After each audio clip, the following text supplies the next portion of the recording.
Hello साथियों, नमस्कार। मैं राहुल एक बार फिर आप सभी का स्वागत करता हूं प्यारे से छोटे से परिवार समर्पण क्लासेस पर। आप बहुत अच्छे होंगे और आप इस समय तैयारी बहुत ही अच्छे तरीके से सभी लोग कर रहे होंगे। तो चलिए बच्चों, आज मैं आपके लिए एक छोटा सा सेशन कर रहा हूं, क्योंकि आप लोग जिस पोस्ट की तैयारी कर रहे हैं, आप कांस्टेबल वाले बच्चे जितने भी हैं, आपको ये भी पता होना ज़रूरी है। और आप ये पूछ भी रहे थे कमेंट्स में कि सर हमें ये बताइए कि कांस्टेबल की जो नौकरी है इसकी जॉब प्रोफाइल क्या है। थोड़ा सा ज़्यादा डिटेल भी ना करिए, तो थोड़ा सा हमें कुछ एक आइडिया तो हो जाए कि हमारी कांस्टेबल की नौकरी में क्या सैलरी है, कितनी छुट्टी हैं, क्या मेडिकल फैसिलिटी है, क्या आवास की सुविधा है, ड्यूटी कितने घंटे की है और कहाँ कहाँ ड्यूटी लगती है।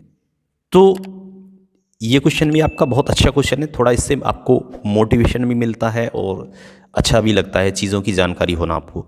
तो चलिए, मैं आज आपको इस वीडियो के थ्रू ये बताऊंगा कि कांस्टेबल की जो नौकरी है यूपी पुलिस के अंदर, इसकी सैलरी क्या है, इसमें छुट्टियां कितनी मिलती हैं, ट्रेनिंग जो टाइम है वो कितने महीनों का होता है, ड्यूटियाँ कहाँ कहाँ लगती हैं, कितने घंटे की ड्यूटी होती है, हमें आवास रहने की क्या सुविधा मिलती है, मेडिकल की क्या सुविधा मिलती है, हमें पोस्टिंग हमारी अपने जनपद में हो सकती है या पास के जनपद में हो सकती है या नहीं। तो वो सारी चीज़ें मैं डिटेल बाय डिटेल आपको यहाँ बताता चलूँगा। आप किसी को नोट करना है नोट भी कर लेना, और बाकी मैं आपको बताता चलूँगा। सबसे पहले मैं बात कर लेता हूँ सैलरी की, क्योंकि सबसे बड़ा जो मुद्दा होता है वो हर किसी का ही है, चाहे मैं ही क्यों ना हूँ, तो वो सैलरी का ही होता है। तो सबसे पहले बच्चों, जो कांस्टेबल आप लोग आओगे कांस्टेबल में, तो आपको हर किसी का एक बेसिक बना दिया गया है। बेसिक आपका 21,700 रुपये है, ठीक है। तो जो भी कांस्टेबल होगा वो 21,700 उसकी बेसिक सैलरी है। वो उस पर आप जब आओगे तो उस टाइम का महंगाई भत्ता लगेगा, ठीक है। जैसे इस टाइम 46% महंगाई भत्ता चल रहा है और 4% की बढ़ोतरी की घोषणा हो चुकी है, तो मान के चलिए 50%, ठीक है।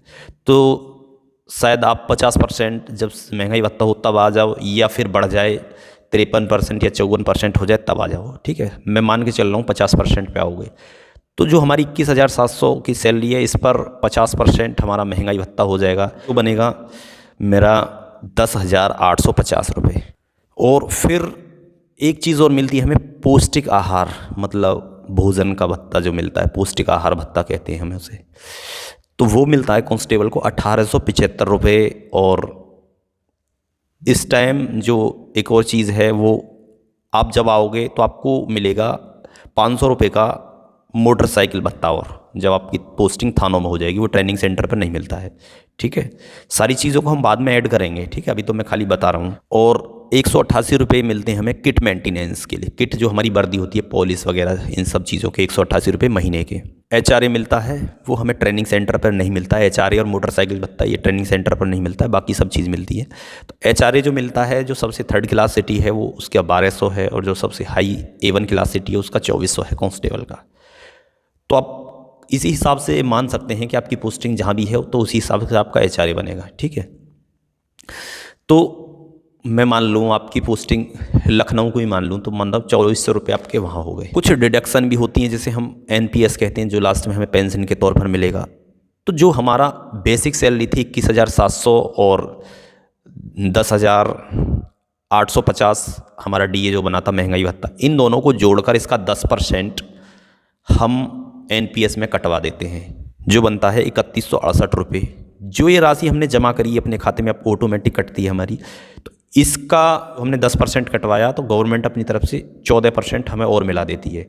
लगभग हमारे 7,000 के करीब हमारे खाते में जमा हो जाते हैं। 3,000 के करीब ये हमारे, और 4,000 के करीब गवर्नमेंट हमें मिल जाते हैं। तो 7,000 हमारे एनपीएस खाते में जमा होती हैं हर महीने। और 100 रुपये हमारे कटते हैं इंश्योरेंस के, वो हमारे फ्यूचर के लिए इंश्योरेंस होता है। इंश्योरेंस आप सभी जानते हैं, जीवन बीमा होता है। और सोसाइटी डिडक्शन भी 30-31 रुपये के करीब कटती है, 30-31 रुपये। तो ये तो हमारा हो गया कि हमें मिलता क्या क्या है और कटता क्या क्या है। तो यदि मैं कुल सैलरी की बात करूं, तो कुल सैलरी हमारी 21,700 बेसिक पे, 10,850 हमारा महंगाई भत्ता, 500 मोटरसाइकिल भत्ता और 2,400 हमारा एचआरए। तो मैं ये वीडियो में आगे बना रहा हूँ, क्योंकि ये जो पिछला वीडियो है अभी देख रहे थे आप, ये बीच में मुझे जाना पड़ा कहीं, थोड़ा सा काम था। काम क्या मतलब, यहाँ जो गणना होती है तो उसके लिए कॉल आ गया था, तो मुझे बीच में जाना पड़ा। तो मैं इस वीडियो को दोबारा फिर शुरू से ना कर कर यहीं से आगे स्टार्ट करूँगा। तो चलिए, हमारी जो सैलरी थी, मैं यहाँ 1875 रुपये पौष्टिक आहार आपको बता रहा था। तो पौष्टिक आहार के हो गए 1875 रुपये, और 188 रुपये का हो गया किट मेंटेनेंस भत्ता। किट मेंटेनेंस भत्ता में मतलब हमारी पॉलिश के लिए, धुलाई के लिए वर्दी के, तो 188 रुपये महीने मिलते हैं। तो इसमें से 3299 रुपये का डिडक्शन हुआ। 3168 रुपये हमारे NPS के, इंश्योरेंस के, और 31 रुपये सोसाइटी डिडक्शन, मतलब सोसाइटी जहाँ हम नियुक्त रहते हैं तो उसकी जो थोड़ी बहुत साफ़ सफाई वगैरह, मरम्मत वगैरह थोड़ी बहुत, तो वो कट गया। तो 3299 रुपये का ये हमारा डिडक्शन हुआ। तो कुल मिलाकर हमारी जो सैलरी बनी कटने के बाद 34,214 रुपये आपकी बनी है, एक फ़र्स्ट क्लास के सिटी के अंदर, एक जो बहुत ही अच्छा अमाउंट है। और स्टार्टिंग में आपको जैसी ट्रेनिंग करके आप बाहर जाओगे तो इतनी सैलरी आपको मिलेगी, ठीक है। तो ये तो आपकी सैलरी हो गई। और सैलरी में मैं आपको बता दूं, आपकी हर साल एक 3% का इंक्रीमेंट, आपकी जो बेसिक है वो 3% आगे बढ़ती रहेगी, 31,700 है हर साल। और जो हमारा DA है, महंगाई भत्ता है, ये साल में 2 बार बढ़ता है। किसी बार कभी ये 4% बढ़ जाता है तो कभी 3% बढ़ जाता है। तो मान के चलिए 10% आपकी सैलरी हर साल इंक्रीज करेगी। तो जैसे आपकी सर्विस लंबी होती चली जाएगी, यही 34,000 कब 54,000 में बदल जाएंगे, आपको पता नहीं चलेगा, ठीक है, 5-7 साल बाद। और सबसे बेनिफिट वाली चीज़ ये है कि पुलिस के अंदर आपको 13 महीने की सैलरी मिलती है, ठीक है। आप कहीं और जाके नौकरी करोगे तो कोई 13 महीने की सैलरी नहीं देता।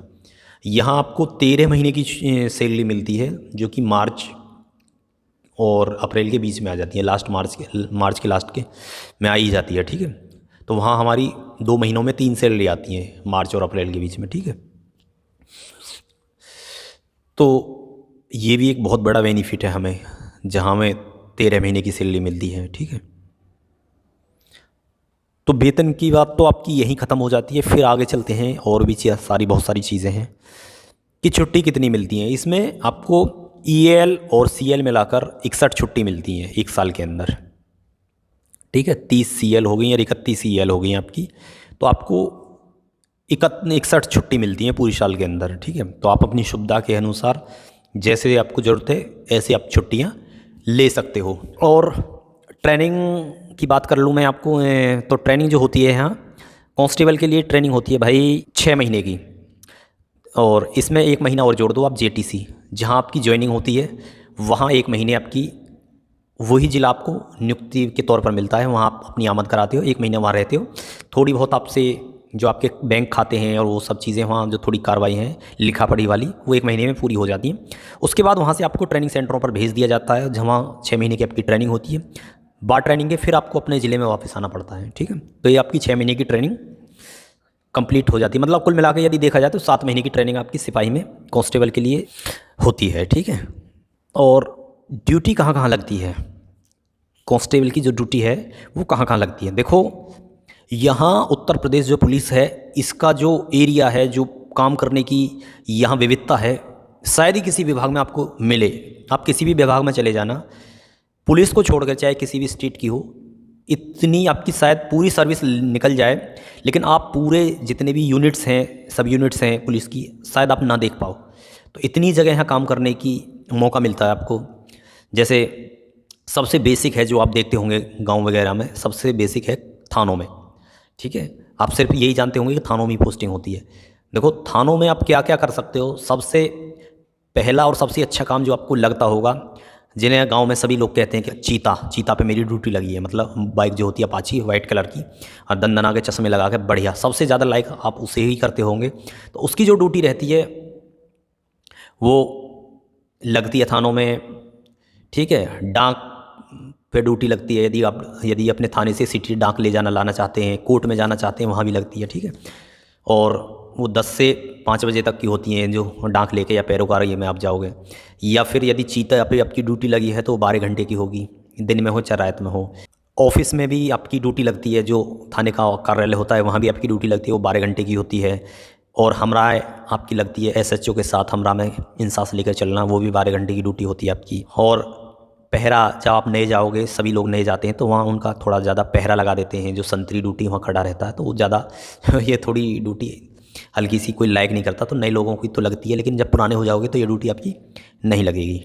पिकेट ड्यूटी है, पिकेट पे आप किसी पॉइंट पे बैठना होगा, किसी जगह नियुक्त होगी, तो वहाँ भी 12 घंटे के करीब ड्यूटी आपकी लगती है। एंटी रोमियो में लगती है, बाहर जाते हैं। लेकिन और ज़्यादातर जो मेन ड्यूटी रहती है सिपाही की, वो होती है आपकी नियुक्ति थाने में हो जाएगी तो आपको एक बीट दे दी जाएगी, तो उस बीट पर आपको नियुक्त कर दिया जाएगा कि आपको 2 गांव मिले हैं, 3 गांव मिले हैं, तो आप उनमें जाओगे, मारपीट के झगड़े देखोगे क्या हो रहा है। तो जो सबसे ज़्यादा आप लोग इसी की तमन्ना रखते हो कि हम जाके लोगों की समस्या सुलझाएं, तो वही बीट वाले सिपाही ये सब ड्यूटियाँ अपना, यदि शांति व्यवस्था में ज़रूरत पड़ रही है तो वही आ जाते हैं, यदि कहीं वीआईपी आया वही आ जाएंगे, या कहीं मेला लगाया तो वही लोग आ जाते हैं, या कहीं वाहन चेकिंग हो रही है तो वही आ जाते हैं। ठीक है, अन्य ऑफिसों में भी ड्यूटी लगती है, कांस्टेबल एसपी ऑफिस हो गया, या न्यायालय हो गया, डिस्ट्रिक्ट कोर्टों में भी ड्यूटी होती है। और उत्तर प्रदेश पुलिस की बहुत सारी यूनिट्स हैं, उनमें आप जा सकते हो। जैसे मान लो हाइडल हो गया, विद्युत विभाग हो गया, या सेल टैक्स हो गया, उसमें भी जा सकते हो, या कमांडो एटीएस में भी आप जा सकते हो, ट्रैफिक पुलिस में जा सकते हो, 100 नंबर में जा सकते हो, सीबीसीआईडी में जा सकते हो, क्राइम ब्रांच में जा सकते हो। तो इतने सारे यूनिट्स हैं उत्तर प्रदेश पुलिस में। यदि आप अब भर्ती होते हो 20-21 साल की उम्र में, तो शायद मुझे नहीं लगता कि इतने सारे यूनिट्स हैं, तो आप कैसे वहाँ पूरी शायद सर्विस में ना देख पाओ, ना पहुँच पाओ, क्योंकि तो इतने सारे यूनिट्स हैं उत्तर प्रदेश में। काम करने का बहुत ज़्यादा मज़ा आता है, क्योंकि नई नई जगह हमें काम करने का मौका मिलता है। तो एक तरह से वो हमारे लिए नई ही जगह होती है, तो नई सर्विस की तरह हमें मज़ा आता है, क्योंकि वहाँ दूसरा काम था, वहाँ बिल्कुल डिफरेंट काम था। ठीक है, तो ये सारी इतनी चीज़ें, आपको बहुत ज़्यादा मौका मिलेगा काम करने का। तो चलिए, खुश रहिए, मस्त रहिए, और तैयारी अपनी करते रहिए, और बहुत जल्दी आपकी भर्ती कंप्लीट भी होगी, और आपको फिर यहीं ट्रेनिंग सेंटरों पर आकर बहुत मौका मिलेगा एंजॉय करने का। ठीक है, तो चलिए, मेरा सभी को नमस्कार, जय हिंद, वंदे मातरम, राम राम सभी को।